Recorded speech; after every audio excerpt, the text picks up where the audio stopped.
ഇവള് അവിടെ കളിക്കുന്ന ആളാണ്, പല ആണുങ്ങളുടെ കൂടെ പോകുന്നവളാണ്, ഇവൾ അറബിയുടെ വീട്ടിൽ പണിക്ക് വന്നിട്ട് ടിക്ടോക്ക് നോക്കിപ്പോയി. പിന്നെ ഞാൻ അവിടെ അങ്ങനെ നടക്കുമായിരുന്നു ഇങ്ങനെ നടക്കുമായിരുന്നു പറയുന്നവരുടെ കണ്ണിൽ കണ്ടോ എന്നാണ് എൻ്റെ ചോദ്യം.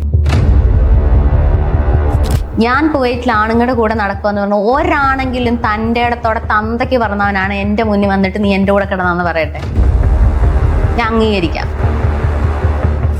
ടിക്ടോക്ക് എന്ന് പറയുന്ന സാധനം ഉള്ളതുകൊണ്ടാണ് ഞാൻ ഇന്ന് ജീവനോട് ഇവിടെ ഇരിക്കുന്നത്. ഇല്ല ഞാൻ മരിക്കുകയുള്ളൂ അവിടെ കിടന്നു.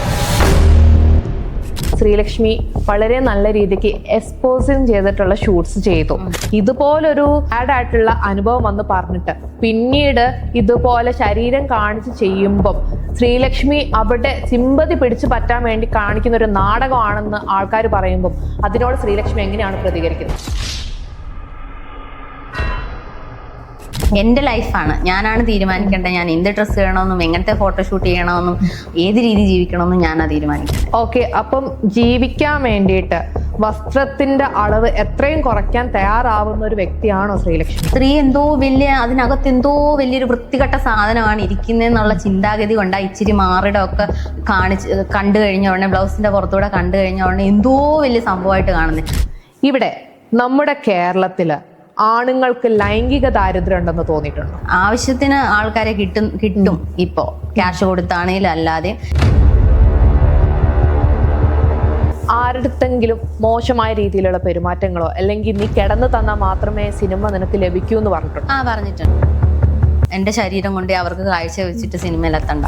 ഓക്കെ, അപ്പൊ റീച്ച് കിട്ടാൻ വേണ്ടി ശരീരഭാഗങ്ങൾ കാണിക്കാമെന്ന കോൺസെപ്റ്റ് തന്നെയാണോ ശ്രീലക്ഷ്മി വിശ്വസിക്കുന്നത്? ഇല്ല, റീച്ച് കിട്ടാമെന്നൊന്നുമില്ല. അതിനുവേണ്ടി അത്ര ഇതൊന്നും ഞാൻ കാണിച്ചിട്ടില്ല.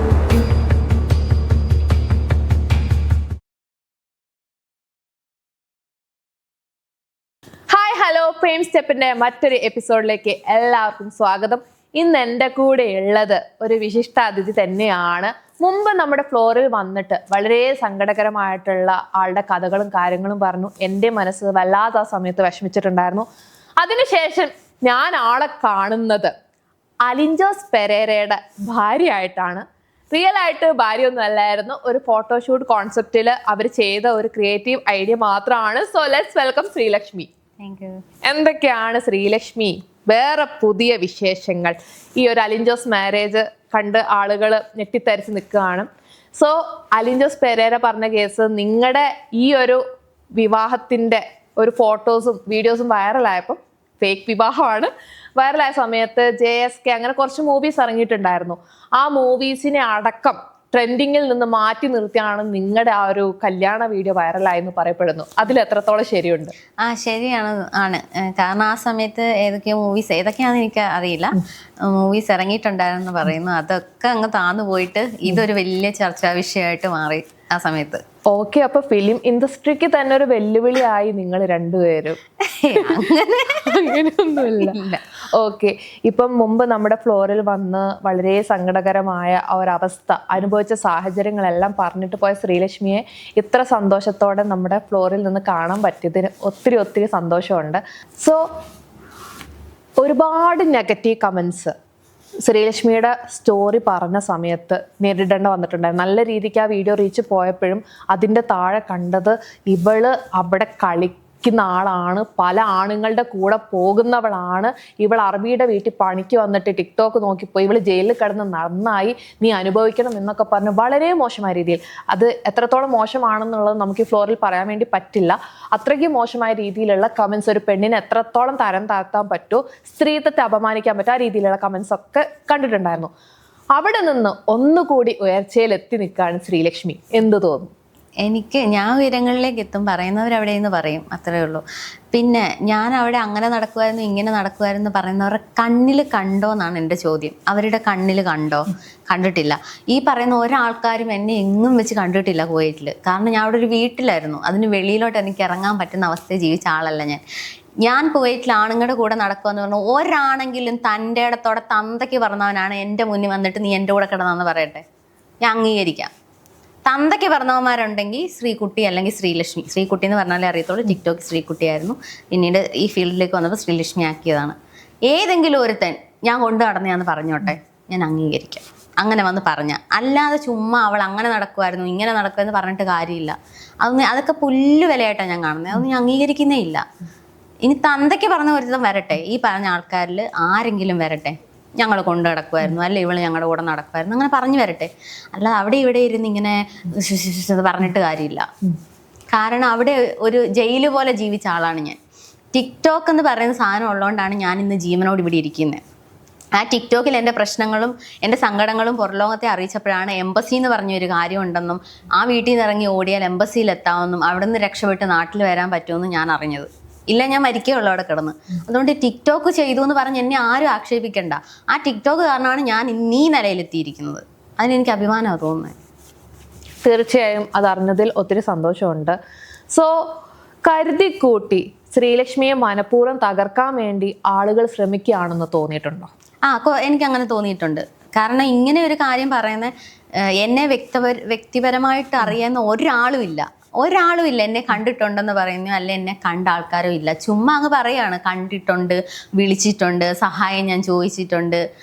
അതൊക്കെ ഒരു പ്ലാനായിട്ട് വരുന്നതാണെന്ന് എനിക്ക് ഫീൽ ചെയ്തിട്ടുള്ളത്. ഓക്കെ, ഇപ്പം ഈ ഒരു വൈറലായി നിന്ന സമയത്താണെങ്കിലും അതിനുശേഷം ശ്രീലക്ഷ്മി വളരെ നല്ല രീതിക്ക് എക്സ്പോസിങ് ചെയ്തിട്ടുള്ള ഷൂട്ട്സ് ചെയ്തു. ഇപ്പം കുറേ ഓൺലൈൻ മീഡിയാസ് എടുത്ത് നോക്കിക്കഴിഞ്ഞാൽ നല്ല രീതിക്ക് ശ്രീലക്ഷ്മി എക്സ്പോസ് ചെയ്തിട്ട് തന്നെയാണ് ചെയ്തിട്ടുണ്ടായിരുന്നത്. സോ ഇതുപോലൊരു സാഡ് ആയിട്ടുള്ള അനുഭവം വന്ന് പറഞ്ഞിട്ട് പിന്നീട് ഇതുപോലെ ശരീരം കാണിച്ച് ചെയ്യുമ്പം ശ്രീലക്ഷ്മി അവിടെ സിമ്പതി പിടിച്ചു പറ്റാൻ വേണ്ടി കാണിക്കുന്ന ഒരു നാടകമാണെന്ന് ആൾക്കാർ പറയുമ്പോൾ അതിനോട് ശ്രീലക്ഷ്മി എങ്ങനെയാണ് പ്രതികരിക്കുന്നത്? ഞാൻ ജയിലിൽ കിടന്നതോ ഞാൻ ആ വീട്ടിൽ നിന്ന് പോയതോ കള്ളത്തരമല്ലെന്ന് എല്ലാവർക്കും അറിയാം. ഈ പറയുന്നവർ തന്നെ പറയുന്നത് ഞാൻ അഹങ്കാരം കാണിച്ചിട്ട് ഇറങ്ങിപ്പോയാന്ന്. ജയിലിൽ കിടന്നു എന്ന് എല്ലാവർക്കും അറിയാം. അപ്പം ഞാൻ ആ ജയിലിൽ കിടന്നതും ഞാൻ അനുഭവിച്ചതൊക്കെ വിളിച്ചു പറഞ്ഞത് എനിക്ക് വട്ടൊന്നുമില്ല, ചുമ്മാ ഇങ്ങനെ പറയാനോ കരയാനോ ഒന്നും. ഞാൻ ഇത് അനുഭവിച്ചതാണ്, ഞാൻ ജയിലിൽ കിടന്നതാണെന്ന്. കുറച്ച് പേരെങ്കിലും എനിക്ക് സപ്പോർട്ടായിട്ടുണ്ടാവും. കാരണം കുറച്ച് പേർക്കെങ്കിലും അറിയാം ഞാൻ അവിടെ അനുഭവിച്ചത് എന്താണ്, സത്യങ്ങൾ എന്താണെന്ന് അറിയുന്ന കുറച്ച് പേരെങ്കിലും ഉണ്ടാവും. ബാക്കിയുള്ളവർ പറഞ്ഞ എനിക്ക് വിഷയമില്ല. പിന്നെ ഇപ്പം ഞാൻ ഇങ്ങനെ വീഡിയോസ് ചെയ്യുന്നു, അങ്ങനെ വീഡിയോസ് ചെയ്യുന്നു, എനിക്ക് ജീവിക്കാൻ വേണ്ടി ഞാൻ ചെയ്യുന്ന കാര്യങ്ങളാണ്. എനിക്കിഷ്ടമുള്ള വസ്ത്രങ്ങൾ ധരിക്കുക, എനിക്കിഷ്ടമുള്ള രീതിയിൽ ജീവിക്കുക, അത് എൻ്റെ ഇഷ്ടങ്ങളാണ്. അതിന് രണ്ടാമതൊരാൾ പറഞ്ഞിട്ടോ നീ അങ്ങനെ ചെയ്യലെന്ന് പറഞ്ഞാലോ അല്ലെ നാട്ടുകാർ പറഞ്ഞാലോ ഒന്നും കേൾക്കേണ്ട ആവശ്യം എനിക്കില്ല. എൻ്റെ ലൈഫാണ്, ഞാനാണ് തീരുമാനിക്കേണ്ടത്. ഞാൻ എന്ത് ഡ്രസ്സ് ചെയ്യണമെന്നും എങ്ങനത്തെ ഫോട്ടോഷൂട്ട് ചെയ്യണമെന്നും ഏത് രീതി ജീവിക്കണമെന്നും ഞാനാണ് തീരുമാനിക്കുന്നത്. ഓക്കെ, അപ്പം ജീവിക്കാൻ വേണ്ടിയിട്ട് വസ്ത്രത്തിന്റെ അളവ് എത്രയും കുറയ്ക്കാൻ തയ്യാറാവുന്ന ഒരു വ്യക്തിയാണോ ശ്രീലക്ഷ്മി? അങ്ങനെയില്ല, ജീവിക്കാൻ വേണ്ടിയിട്ട് എന്തും ചെയ്യും അങ്ങനെയല്ല. എനിക്ക് ഫോട്ടോഷൂട്ട് മോഡലിംഗ് ഒക്കെ ഇഷ്ടമാണ്. അതിൻ്റെ ഭാഗമായിട്ട് ഞാൻ ഇങ്ങനെയൊക്കെ ചെയ്യും. ചിലപ്പോൾ ഇങ്ങനത്തെ ഡ്രസ്സ് വേണ്ടി വരും, അങ്ങനെ ചെയ്യും. ഇപ്പോൾ റീക്രിയേഷൻസ് ഒക്കെ ചെയ്യുന്നുണ്ട്, അതിനകത്ത് അവരുടെ കോസ്റ്റ്യൂം ചിലപ്പോൾ അങ്ങനത്തെയൊക്കെ ആയിരിക്കും.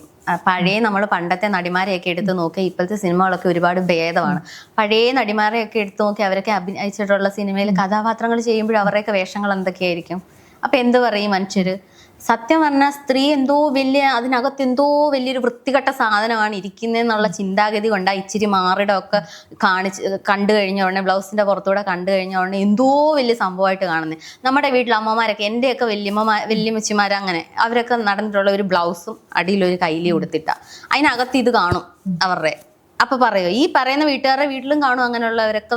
എന്നുവെച്ചാൽ മോശമായിട്ട് നടക്കുന്നില്ല, വസ്ത്രധാരണം അങ്ങനെയാണ്. അതിനകത്തൂടെ ഒരു ഇച്ചിരി സാധനം കണ്ടു കഴിഞ്ഞാൽ അതെന്തോ വലിയ അങ്ങ് ആക്കിയിട്ട് അതൊരു വൃത്തികെട്ട സാധനമാണ്. അത് കണ്ട് ആസ്വദിക്കുകയും ചെയ്യുക, എന്നിട്ട് വായി വരുന്ന വിളിച്ചു പറയുകയും ചെയ്യുക. അതിനോടൊന്നും എനിക്കൊന്നും പറയാനില്ല. അപ്പം ഈ ഒരു ഇതിൽ നിന്ന് എനിക്ക് ചോദിക്കാനുള്ള വേറൊരു കാര്യം എന്താണെന്ന് വെച്ച് കഴിഞ്ഞാല്, ഇവിടെ നമ്മുടെ കേരളത്തില് ആണുങ്ങൾക്ക് ലൈംഗിക ദാരിദ്ര്യം ഉണ്ടെന്ന് തോന്നിയിട്ടുണ്ടോ? അതിനെപ്പറ്റി എനിക്കറിയില്ല. ശ്രീലക്ഷ്മി അത്യാവശ്യം എക്സ്പോസ് ചെയ്യുന്ന ഒരാളാണ്. സോ അവിടെ കമന്റ് ആണെങ്കിലും ഇൻബോക്സിലാണെങ്കിലും ശ്രീലക്ഷ്മിക്ക് അതുപോലത്തെ രീതിയിലുള്ള അപ്രോച്ചുകൾ വരാറുണ്ടോ? ഒരുപാട് വരാറുണ്ട്. സോ അത് തന്നെ തെളിയിക്കുന്നത് ഇവിടുത്തെ ആളുകൾക്ക് ലൈംഗിക ദാരിദ്ര്യം ഉണ്ടെന്ന് എനിക്ക് തോന്നുന്നില്ല.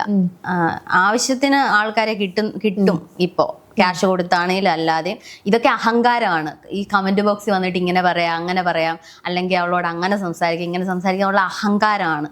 പെണ്ണുങ്ങൾ എന്തോ അങ്ങ് തറ പറ്റി കിടക്കുന്ന ഒരു സാധനമാണെന്നുള്ള ചിന്തയാ പല ആണുങ്ങൾക്കും. അതുകൊണ്ട് വായി വരുന്നതെല്ലാം പറഞ്ഞുകൊണ്ടിരിക്കും. ഓക്കെ, ഇനി ഈ അലിൻ ജോസ് പെരേരയായിട്ടുള്ള ഒരു ഫേക്ക് വിവാഹം, അതായത് നിങ്ങൾ ഒരു ഫെയിമിന് വേണ്ടി ചെയ്തതാണ്. അത് നല്ല രീതിക്ക് നിങ്ങൾ ഉദ്ദേശിച്ചതിനേക്കാൾ അടിപൊളി ലെവലിൽ പോയി നിങ്ങൾ പല ചാനൽസിൽ ഇന്റർവ്യൂ കൊടുത്തു. ശ്രീലക്ഷ്മിയുടെ അടുത്ത സുഹൃത്തുക്കളാണ് ദാസേട്ടൻ കോഴിക്കോടും രേണു സുധി എന്ന് പറയുന്നവർ. ഈ ഒരു ഷൂട്ട് വൈറലായതിനു ശേഷം ഞാൻ കാണാനിടയായി ദാസേട്ടൻ കോഴിക്കോട് ഒരു കല്യാണത്തിന് വീഡിയോ എടുക്കുന്നു, രേണു സുധി 2 കല്യാണം കഴിക്കുന്ന വീഡിയോ എടുക്കുന്നു. സോ ഇത് നിങ്ങളൊരു കോമ്പറ്റീഷൻ ആക്കി എടുത്തിരിക്കുകയാണോ? അവരുടെ എന്തോ വർക്കാണെന്ന് തോന്നുന്നു, എന്തോ ആൽബമോ എന്തോ ഷോർട്ട് ഫിലിമോ എന്തോ വർക്കിന് രണ്ടുപേരും ചെയ്തേക്കുന്ന കണ്ടു. എനിക്ക് അതിനെ പറ്റി അറിയത്തില്ല. വർക്കായിട്ടാണ് ഞാൻ കാണുന്നത്. അതിനകത്ത് ഒരു എന്തോ ഷൂട്ടിന്റെ ഭാഗമായിട്ട് അതിനകത്ത് ചെയ്തേക്കുന്നതാണ്. അത് ഇതുമായിട്ട് ഒരു ബന്ധവും ഇല്ല. ഇത് എനിക്ക് തോന്നിയൊരു ഇതാണ് ഫോട്ടോഷൂട്ട് അല്ലെങ്കിൽ ഇങ്ങനെ റീല് ചെയ്യാന്നുള്ള. അതിനുശേഷം വന്നതാണ് ദാസേട്ടന്റെ കല്യാണം ആണെങ്കിലും രേണു ചേച്ചിന്റെ കല്യാണം ആണെങ്കിലും അതിനെപ്പറ്റി എനിക്ക് അറിയത്തില്ല. അവരുടെ വർക്കാണെന്ന് തോന്നുന്നത്. ഓക്കെ, ഈ ഒരു അലിൻ ജോസ് പെരേര ആയിട്ടുള്ള ഈ ഒരു ഷൂട്ട് ഇറങ്ങിയതിന് ശേഷം ദാസേട്ടൻ കോഴിക്കോടാണെങ്കിലും രേണു സുധിയുടെ ആണെങ്കിലും എന്തായിരുന്നു പേഴ്സണൽ ആയിട്ടുള്ള അഭിപ്രായം? ദാസേട്ടനോട് ഞാൻ പറഞ്ഞിരുന്നു ഇങ്ങനെ ഒരു ഫോട്ടോഷൂട്ട് ചെയ്യുന്നുണ്ടെന്ന് പറഞ്ഞിരുന്നു. പക്ഷെ പുള്ളിയും പ്രതീക്ഷിച്ചില്ല ഞാൻ പെട്ടെന്ന് ഇങ്ങനെ ഒരു സംഭവം ചെയ്യുന്നു. അത് കണ്ടോണ്ടേ വിളിച്ചു, ശ്രീലക്ഷ്മി എന്തോ ഇങ്ങനെ ചെയ്ത്. നമ്മൾ ദാസേട്ടൻ അപ്പം പെട്ടെന്ന് തോന്നിയൊരു സംഭവം, ഓക്കെ കൊള്ളാം, എന്തായാലും ഇത് കയറി പോകുന്നുണ്ട് സംഭവം, അത്രേ പറഞ്ഞുള്ളൂ. അല്ലാതെ അവരുടെ ഭാഗത്തൊന്നും ഒന്നും പറഞ്ഞില്ല. രേണു ചേച്ചി പിന്നെ തമാശക്ക് പറഞ്ഞു കൺഗ്രാചുലേഷൻസ്, കളിയാക്കി തമാശക്ക് ഒരു ചുമ്മാ ചിരിച്ചോണ്ട് ഒരു ഇത് പറഞ്ഞു, ഒരു മെസ്സേജ് ഇട്ടു, എന്നിട്ട് സ്മൈലി അത് ഇട്ടു. ഓക്കെ, ഇങ്ങനെ ഒരു വിവാഹ വീഡിയോ ചെയ്യുമ്പോൾ സ്വാഭാവികമായിട്ടും ഫാമിലി ഭാഗത്തു നിന്നോ അല്ലെങ്കിൽ റിലേറ്റീവ്സിന്റെ ഭാഗത്തു നിന്നോ പ്രശ്നങ്ങളൊന്നും ഉണ്ടായില്ലേ? ഞാൻ ആദ്യമേ വീട്ടിലൊക്കെ പറഞ്ഞിട്ടുണ്ടായിരുന്നു ഇങ്ങനെ ഒരു ഫോട്ടോഷൂട്ട് വരുന്നുണ്ട്. ഫോട്ടോഷൂട്ട് എന്നാ പറഞ്ഞത്, ഫോട്ടോഷൂട്ട് വരുന്നുണ്ട്, ആരും പേടിക്കേണ്ട, കല്യാണം ഒന്നും കഴിച്ചല്ല, ഇതിന്റെ ഭാഗമാണെന്ന്. പിന്നെ എന്റെ ഫാമിലിയുടെ ഭാഗത്തു നിന്നും എങ്ങൊന്നും എനിക്ക് പ്രത്യേകിച്ച് പ്രശ്നങ്ങളൊന്നും വന്നിട്ടില്ല. പിന്നെ കുറേ ഫ്രണ്ട്സ് അല്ലെങ്കിൽ കുറേ വർക്കിന്റെ ഭാഗമായിട്ട് ബന്ധപ്പെട്ട് നിന്ന കുറേ ആൾക്കാർ കുറേ നെഗറ്റീവ് പറഞ്ഞിട്ട് ബന്ധം തന്നെ ഇല്ലാണ്ടാക്കി പോയി. കുറേ അടുത്ത് നിന്ന കുറച്ച് ഫ്രണ്ട്സ് ഉണ്ടായിരുന്നു, വായി വരുന്നൊക്കെ പറഞ്ഞിട്ട് പോയി. അവരോടൊക്കെ എനിക്ക് പറയാനുള്ള, ഞാൻ ഇന്നലെ വരെ ഇവിടെ ഉണ്ടായിരുന്നു, എനിക്ക് ആരും ഒരു അവസരം വിളിച്ചു തന്നിട്ടില്ല. നീ ആ വർക്ക് ചെയ്തോ, ഞങ്ങളുടെ പുതിയ വർക്ക് വരുന്നുണ്ട്, നിനക്ക് ഈ വേഷം തരാം എന്നൊന്നും ആരും എന്നോട് പറഞ്ഞിട്ടില്ല. അപ്പൊ ഞാൻ എതിലേലും ഒന്ന് കയറി വന്നപ്പോഴത്തേ അതിനെ കുറ്റം പറയാൻ മാത്രമേ ആൾക്കാരുള്ളൂ. അവരെ കൊണ്ടൊന്നും ചെയ്തു തരാനും പറ്റത്തില്ല, ആരും നന്നാവുകയും ചെയ്യല്ല. ഓക്കെ, ഇപ്പം ഈ അലിൻ ജോസ് പെരേര ആയിട്ട് ചെയ്തിട്ടുള്ള ഈ ഒരു ഷൂട്ട് പിന്നീടുള്ള ജീവിതത്തെ ബാധിക്കുമെന്ന് തോന്നിയിട്ടില്ലേ? എനിക്ക് ഒന്നും തോന്നിയിട്ടില്ല. കാരണം അതവിടെ കഴിഞ്ഞു. എൻ്റെ ഇതുവരെ ഈ നിമിഷം വരെ എനിക്ക് ഒരു തരത്തിലും അത് ബാധിച്ചിട്ടില്ല. എനിക്കിഷ്ടം പോലെ വർക്കുകൾ വരുന്നു. ഇപ്പോഴും എനിക്ക് നിൽക്കാൻ സമയമില്ലാത്ത കൂട്ട് വർക്കുകൾ വരുന്നുണ്ട്. ഇനിയിപ്പോൾ അടുത്ത അങ്ങോട്ട് വർക്കുകൾ തന്നെ. അങ്ങനെ ഞാൻ ഹാപ്പി ആയിട്ട് പോകുന്നു. അത് കഴിഞ്ഞു, ഒരു റീല് അത് ചെയ്തു, കഴിഞ്ഞു. പിന്നെ അതേന്ന് പറഞ്ഞിരിക്കുന്നൊന്നുമില്ല. അപ്പൊ ഈ കൂടെ നിന്ന് കുറ്റം പറഞ്ഞവര് ശ്രീലക്ഷ്മിയോടുള്ള അസൂയ കൊണ്ട് അല്ലെങ്കിൽ അവർക്ക് വളരാൻ പറ്റാത്തത് കൊണ്ടാണ് പറഞ്ഞെന്ന് തോന്നുന്നുണ്ടോ? ചിലപ്പോൾ ആയിരിക്കും, ചിലപ്പോൾ അല്ലായിരിക്കും. എന്തുവാന്ന് എനിക്കറിയില്ല സംഭവം. കുറെ ആൾക്കാർ നെഗറ്റീവ് പറഞ്ഞു ഇങ്ങനെ വന്നു. അപ്പൊ എല്ലാം അവരോട് ഞാൻ ചോദിച്ചാൽ, നിങ്ങൾ ഇത്രയും കാലം ഉണ്ടായിരുന്നില്ല, എന്റെ കോണ്ടാക്റ്റിലുള്ള ആൾക്കാരായിരുന്നു. ഞാൻ ഒരുപാട് അവസരങ്ങൾ ചോദിച്ചിട്ടുണ്ട്. വരുമ്പം തരാം, വരും, അടുത്ത് ഞങ്ങൾ പറഞ്ഞിട്ടുണ്ട്, ഇങ്ങനെ പറഞ്ഞിട്ടേ ഉള്ളൂ. ആരും അവസരങ്ങളൊന്നും തന്നില്ല. അപ്പൊ എനിക്ക് പറ്റുന്ന രീതിയിൽ ഞാൻ പറ്റുന്ന കാര്യങ്ങൾ ചെയ്ത് ഇനിയും വരും, മുന്നോട്ട് വരും. കാരണം എന്നെ സഹായിക്കാൻ എന്റെ മുന്നിലോ പിന്നിലോ ആരുമില്ല, ഞാൻ തന്നെ ഇറങ്ങിത്തിരിക്കണം. പിന്നെ അവിടെ ഇരുന്ന് ഇങ്ങനെ പറഞ്ഞിട്ട് കാര്യമില്ല. എന്തെങ്കിലും ചെയ്തിട്ട് പറയുകയാണെങ്കിൽ ഓക്കെ, ഞാൻ അംഗീകരിക്കാം. ഒന്നും ചെയ്യാതെ വായി വരുന്ന പറഞ്ഞാൽ എനിക്ക് അംഗീകരിക്കേണ്ട കാര്യമില്ല. ഓക്കെ, എന്നെ ഇങ്ങനെ കണ്ടിഷ്ടപ്പെട്ട് ഞാൻ ഇങ്ങനെയാണ്, അത് കണ്ടു നിൽക്കുന്നവർ നിന്നാൽ മതി. അല്ലാത്തവരൊന്നും എനിക്ക് ഒരാളുടെ സഹായം വേണ്ട. ഓക്കെ, ശ്രീലക്ഷ്മി ഇപ്പം അവസരങ്ങൾ ചോദിച്ച് ഒരുപാട് പോയിട്ടുണ്ടെന്ന് പറഞ്ഞു. ആരുടെത്തെങ്കിലും മോശമായ രീതിയിലുള്ള പെരുമാറ്റങ്ങളോ അല്ലെങ്കിൽ നീ കിടന്നു തന്നാൽ മാത്രമേ സിനിമ നിനക്ക് ലഭിക്കൂ എന്ന് പറഞ്ഞിട്ടുണ്ട്? പച്ചയ്ക്ക് പറഞ്ഞിട്ടുണ്ട്. അതിപ്പോ സിനിമയുടെ ഡയറക്ടറോ പ്രൊഡ്യൂസറോ ആ ഭാഗത്ത് നിൽക്കുന്ന ആരും അറിഞ്ഞിട്ടുകൂടി ഉണ്ടാവില്ല. അങ്ങേ അറ്റം കിടക്കുന്ന ആൾക്കാരായിരിക്കും. നമുക്ക് ഇവരുടെ അടുത്ത് വരെ എത്തണമെങ്കിൽ കുറെ ആൾക്കാരുടെ അടുത്തു നിന്ന് വേണം ഇങ്ങോട്ട് വരെ. നമുക്ക് ആയിട്ട് പോയിട്ട് എനിക്ക് ഡയറക്ടറെ പ്രൊഡ്യൂസറെ ആരെയും പരിചയമില്ല. പക്ഷെ ഇവരുടെ അടുത്തേക്ക് നമ്മൾ എത്തണമല്ലോ. അങ്ങ് അറ്റം കിടക്കുന്ന ആൾക്കാരും എല്ലാവർക്കും അഡ്ജസ്റ്റ്മെന്റ് ചോദിക്കുക. എന്നോട് ചോദിച്ചിട്ടുണ്ട്. എല്ലാം സെറ്റൊക്കെ ചെയ്തു തരാൻ ഇഷ്ടംപോലെ വർക്കുകൾ വരുന്നുണ്ട്, പക്ഷെ അഡ്ജസ്റ്റ്മെന്റ് വേണം എന്ന് പറഞ്ഞിട്ടുണ്ട്. അപ്പൊ അതിനെ എതിർക്കുമ്പോൾ അവരുടെ ഭാഗത്തു നിന്നുള്ള മറുപടി എന്താണ്? ഒന്നുമില്ല, എന്നാ വിളിക്കാന്ന് പറഞ്ഞിട്ട് വെച്ചിട്ട് പോയിട്ടുണ്ട്. എനിക്ക് താല്പര്യമില്ല എന്ന് പറഞ്ഞു, അത് ഞാൻ വിട്ട് കളഞ്ഞു. അത് ഞാൻ കുറെ ബ്ലോക്ക് ചെയ്ത് കളഞ്ഞു. അങ്ങനെ നമുക്ക് ആവശ്യമില്ലല്ലോ, അതിന്റെ ആവശ്യമില്ല. ഇപ്പൊ ഒരുപാട് പേരുടെ കൂടെ പോയി കിടന്നിട്ട് എന്റെ ശരീരം കൊണ്ട് അവർക്ക് കാഴ്ച വെച്ചിട്ട് സിനിമയിൽ എത്തണ്ട. ഇപ്പൊ അതൊക്കെ ഒന്നും ആഗ്രഹിക്കാതെ ആരെങ്കിലും കൊച്ചിനൊരു അവസരം കൊടുക്കാന്ന് പറഞ്ഞ് വരുവാണെങ്കിൽ പോകും, അത്രേ ഉള്ളൂ. അല്ലാതെ കൂടെ കടന്നിട്ട് എനിക്ക് അങ്ങനെ അഭിനയിക്കണ്ട. ഓക്കെ, സ്ത്രീ ശരീരത്തെ വെറും കച്ചവടമായിട്ട് കാണുന്ന ഒരു സൊസൈറ്റിയിലൂടെയാണ് നമ്മൾ ജീവിച്ചു പോകുന്നത്. സോ അവിടെ ഇത്രയും എക്സ്പോസ് ചെയ്ത് ജീവിക്കുമ്പോൾ തീർച്ചയായിട്ടും ഒരു സ്ത്രീ എന്നതിലുപരി റെസ്പെക്റ്റിനേക്കാൾ കൂടുതൽ അവർ വേറെ പലതും കണ്ടിട്ടായിരിക്കും വരുന്നുണ്ടാവുക. അത് എത്രത്തോളം ശ്രീലക്ഷ്മിയുടെ ലൈഫിനെ ബാധിച്ചിട്ടുണ്ട്? എനിക്ക് ഒരു തരത്തിലും ബാധിച്ചിട്ടില്ല. കാരണം ഞാൻ അത് മൈൻഡ് ചെയ്യുന്നേ ഇല്ല. അവരിതിനാ വരുന്നത് എനിക്ക് മനസ്സിലാക്കാൻ പിന്നെ ആ ഭാഗത്തേക്ക് ഞാൻ പോവില്ല. അവരുമായിട്ടൊരു കോണ്ടാക്റ്റോ എനിക്ക് പറ്റില്ല, നോ പറയും. പിന്നെ ആ ഭാഗത്തോട്ട് ഞാൻ പോവില്ല. അതുകൊണ്ട് എനിക്കൊരു രീതിയിൽ അത് ബാധിക്കുന്നില്ല. ഓക്കെ, അപ്പൊ റീച്ച് കിട്ടാൻ വേണ്ടി ശരീരഭാഗങ്ങൾ കാണിക്കാമെന്ന കോൺസെപ്റ്റ് തന്നെയാണോ ശ്രീലക്ഷ്മി വിഷയത്തിൽ? ഇല്ല, റീച്ച് കിട്ടാമെന്നൊന്നുമില്ല. അതിനുവേണ്ടി അത്ര ഇതൊന്നും ഞാൻ കാണിച്ചിട്ടില്ല. എൻ്റെ അക്കൗണ്ട് എടുത്ത് നോക്കിയാൽ തന്നെ മനസ്സിലാവും. ആകെ കുറച്ച് ക്ലീവേജ് അങ്ങനെ കുറച്ച് സംഭവങ്ങളേ ഉള്ളൂ. അതാ ഫോട്ടോഷൂട്ടിന് വേണ്ടി ചെയ്യുന്ന സംഭവം. അതിപ്പോൾ അതിനേക്കാളിലും ഓരോരുത്തർ എന്തെല്ലാം ചെയ്യുന്നു, അതിനേക്കാൾ മോശമായിട്ട് ചെയ്യുന്നുണ്ട്. മോശമെന്ന് പറയുന്നില്ല, ചിലപ്പോൾ അവർക്കത് ശരിയായിരിക്കും, നല്ലതായിരിക്കും.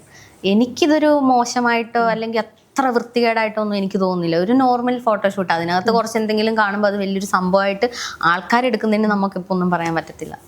ശ്രീലക്ഷ്മി ഇപ്പം അലിൻ ജോസ് പെരേര ആയിട്ട് ട്രെൻഡിങ് ആയിക്കൊണ്ട് നിൽക്കുന്ന സമയമാണ്. ഇപ്പം വൈറലായിക്കൊണ്ടിരിക്കുന്ന ഒരു കേസ് എന്ന് പറയുന്നത് അലിൻ ജോസ് പെരേര പറഞ്ഞ് നമ്മൾ കേട്ട കാര്യമാണ്. അതായത് ഇപ്പൊ AI ആയിട്ട് നിങ്ങളുടെ ആദിരാത്രിയൊക്കെ വരുന്നുണ്ടെന്ന്. അതിലും വല്ല സത്യാവസ്ഥയുണ്ടോ? ഇല്ലടാ, ആദിരാത്രിയല്ല. അത് ജസ്റ്റ് അലന്, ആറാട്ടണ്ണ, അങ്ങനെ കുറെ ടീമുകൾ അലന്റെ കല്യാണത്തിന് വരുന്നു. അലന്റെ കല്യാണത്തിന് വരുന്നു. ഞാനും അലനും സൈൻ ചെയ്യുന്നു, എന്നെ മേക്കപ്പ് ചെയ്യുന്നു, പിന്നെ താലി കെട്ടുന്നില്ലെന്ന് തോന്നി, ഇങ്ങനെ ഇരിക്കുന്നു.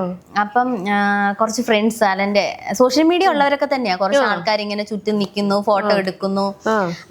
പിന്നെ അത് കഴിഞ്ഞിട്ട് ആദിരാത്രി എന്ന് പറയുന്ന, അലൻ പറയുന്ന ആദിരാത്രി എന്ന് പറഞ്ഞാൽ അങ്ങനത്തെ അല്ല. ഇത് ജസ്റ്റ് ബെഡില് രണ്ടുപേരും ഉറങ്ങുന്നു, ബെഡ്ഷീറ്റ് ഇങ്ങനെ ഇട്ടിട്ട് രണ്ടുപേരും ഉറങ്ങുന്ന ഒരു സംഭവം, അത്രേ ഉള്ളൂ. അത് അവൻ ആദിരാത്രിയായിട്ട് ചിത്രീകരിച്ചു. പുള്ളിയുടെ മൈൻഡിൽ പുള്ളി പറഞ്ഞ എന്റെ ആദിരാത്രി AI ആയിട്ട് ഇറങ്ങിയിട്ടുണ്ടെന്നുള്ളതാണ്. സംഭവം ഇതാണ്. അത് വേറെ പലതും ആളുകൾ പ്രതീക്ഷിച്ചു. കാണുമ്പോ നമുക്ക് ഫണ്ണി ആയിട്ടാ തോന്നുന്നത്. ഞാൻ ചിരിക്കും എന്നത് കണ്ടിട്ട് നല്ല രസമുണ്ട് കാണാൻ. അത് ആര് ചെയ്താന്നേലും അതിനകത്ത് ആദിരാത്രി സംഭവങ്ങളൊന്നും ഇല്ല. കല്യാണം കഴിഞ്ഞു, എന്താ അവിടുത്തെ ഫംഗ്ഷൻ ഒക്കെ കഴിഞ്ഞിട്ട് ചെക്കനും പെണ്ണും റൂമിൽ കിടക്കുന്ന ഒരു ഇത്, രണ്ടുപേരും കണ്ണടച്ച് കിടക്കുന്നു, അങ്ങോട്ടും ഇങ്ങോട്ടും ചരിഞ്ഞു കിടക്കുന്നു. നേരം വെളുക്കുന്നു, അലൻ എഴുന്നേക്കുന്നു, പത്രം വായിക്കുന്നു, ചെടിക്ക് വെള്ളം ഒഴിക്കുന്നു. നമുക്കൊന്നും സങ്കല്പിക്കാൻ പറ്റാത്ത ഒരു സംഭവം. രസമുണ്ട്. പക്ഷെ പിന്നീട് ആ പെണ്ണിനെ കാണിക്കുന്നില്ല. പെണ്ണ് ഉറങ്ങി എഴുന്നേറ്റപ്പം പെണ്ണില്ല. പെണ്ണ് പോയോ, ഡിവോഴ്സ് ചെയ്ത് പോയോ അറിയില്ല. ഓക്കെ, അപ്പം അതാണ് ആദിരാത്രി കൊണ്ട് ഉദ്ദേശിച്ചത്. ഞാനും വിചാരിച്ചു ഇൻസ്റ്റാഗ്രാം ഇങ്ങനത്തെ കണ്ടന്റ് ഒക്കെ ബാൻ ചെയ്യില്ല, ആദിരാത്രി എന്നൊക്കെ അലിൻ ജോസ് പെരേര പറഞ്ഞു. ഫണ്ണി ആയിട്ട് എല്ലാവർക്കും രസം തോന്നും കാണുമ്പോ. ഓക്കെ. ഇപ്പം പഴയ സിനിമയിലെ പാട്ടുകൾക്ക് ഒരു പുതിയ ജീവൻ നൽകുന്ന രീതിയിൽ ഒരു റിക്രിയേഷൻ വീഡിയോസ് ചെയ്യാൻ വേണ്ടി തുടങ്ങി. ഈ ഒരു ഇൻസ്പിറേഷൻ എവിടെ നിന്നാണ് കിട്ടിയത്? അത് ശരിക്കും നജീവ് എന്ന് പറഞ്ഞ പുള്ളി തന്നെയാണ് കൂടെ അഭിനയിച്ചത്. അതിന്റെ ഓണർ തന്നെയാണ്. ഓക്കെ, വൈഫാണ് ക്യാമറാമാൻ, വീഡിയോ എല്ലാം വൈഫാണ് എടുക്കുന്നത്. പുള്ളിക്കാരത്തി കുറെ കഷ്ടപ്പെട്ട് ലോറിന്റെ ഒക്കെ സ്പടികമൊക്കെ ലോറിന്റെ മണ്ടയ്ക്ക് കയറിയിരുന്ന് എടുത്തേ. എനിക്ക് ഭയങ്കര ഇഷ്ടപ്പെട്ട ഒരു ടീമാണ്. പുള്ളിക്കാരനാണ് എന്നെ കാസ്റ്റ് ചെയ്തെടുത്തത് അതിന് വേണ്ടിയിട്ട്. അമരവും സ്പടികവും ചെയ്ത്. ഇനിയിപ്പോ ഞങ്ങൾ 2-3 കൂടെ പറഞ്ഞു വെച്ചിട്ടുണ്ട്, ചെയ്യും റീക്രിയേഷൻ. പഴയത് ഒരിക്കലും ആരും മറക്കില്ലല്ലോ, പഴയ പാട്ടുകള്. അപ്പൊ അത് പിന്നെ ഒന്നുകൂടെ കൊണ്ടുവരിക, അത്രയും ചിന്തിച്ചിട്ട് ചെയ്യുന്നത്. ഓക്കെ, അപ്പം ശ്രീലക്ഷ്മിയുടെ കാഴ്ചപ്പാടുകളും ശ്രീലക്ഷ്മിയുടെ കാര്യങ്ങളുമാണ് പറഞ്ഞത്. സോ അത് ശ്രീലക്ഷ്മിയുടെ തീരുമാനങ്ങളാണ്, ശ്രീലക്ഷ്മിയുടെ മാത്രം തീരുമാനങ്ങളാണ്. സോ ഇത്രയും നേരം ഞങ്ങളുടെ കൂടെ ടൈം സ്പെൻഡ് ചെയ്തതിന് ഒത്തിരി താങ്ക്സ്. നല്ല ഒരു അടിപൊളി കരിയർ തന്നെ ഉണ്ടാവട്ടെ. Thank you.